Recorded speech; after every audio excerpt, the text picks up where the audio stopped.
Video simulasi pembukaan semula SK Kidurong Bintulu. SK Kidurong Bintulu menggunakan pendekatan model kedua. Untuk makluman semua, ibu bapa tidak dibenarkan masuk ke dalam kawasan sekolah, bilik darjah ataupun dewan kantin. Anda perlu sentiasa mematuhi SOP yang telah ditetapkan. Tidak dibenarkan ke sekolah jika demam, selesema, sakit tekak, batuk dan kurang sihat. Jika anda bergejala, tinggal di rumah, berehat, stay at home. Hanya pintu utama dibenarkan untuk masuk ke dalam sekolah dan juga keluar dari kawasan sekolah. Gunakan laluan yang betul dan sentiasa memastikan penjarakan sosial. Laluan untuk masuk ke dalam kelas adalah berbeza mengikut laluan pelajar tahun 6 dan tahun 5. Seterusnya laluan untuk pelajar tahun 1, tahun 2, tahun 3 dan juga tahun 4. Laluan keluar kawasan sekolah turut disediakan dan sila patuhi.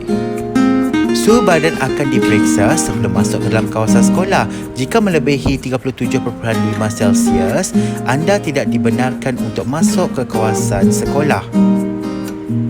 Murid-murid SK Kidurong juga perlu sentiasa mencuci tangan sebelum naik ke kelas. Gunakan sinki yang telah disediakan oleh pihak sekolah. Murid-murid juga boleh membawa cecair sanitasi sendiri. Membawa bekalan makanan dari rumah sangat digalakkan. Tidak dibenarkan berkongsi dengan rakan. Boleh membeli makanan di kantin tetapi perlu mematuhi SOP yang telah ditetapkan. Penjarakan sosial sentiasa diutamakan ketika berada di kantin. Seterusnya, murid-murid wajib menggunakan pelitup muka sebelum datang ke sekolah.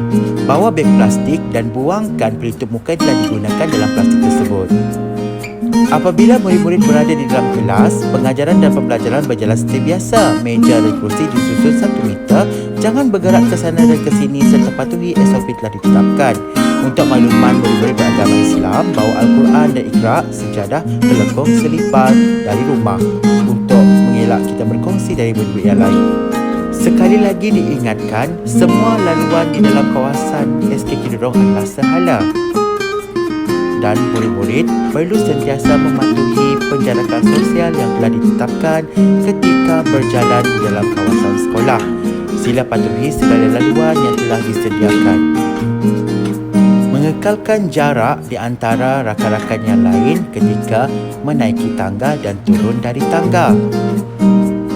Untuk murid-murid tahun 5 dan tahun 6, mereka perlu menaiki tangga A dan turun melalui tangga B. Manakala murid-murid tahun 1, tahun 2, 3 dan 4, mereka perlu menaiki tangga C dan turun melalui tangga D. Untuk maklumat ibu bapa, diminta untuk menjemput anak tepat pada masa yang telah ditetapkan. Ibu bapa juga digalakkan untuk membantu dalam meningkatkan kesedaran dan kefahaman murid-murid tentang COVID-19. Sama-sama kita mengamalkan SOP untuk kesejahteraan bersama. Sekian, terima kasih.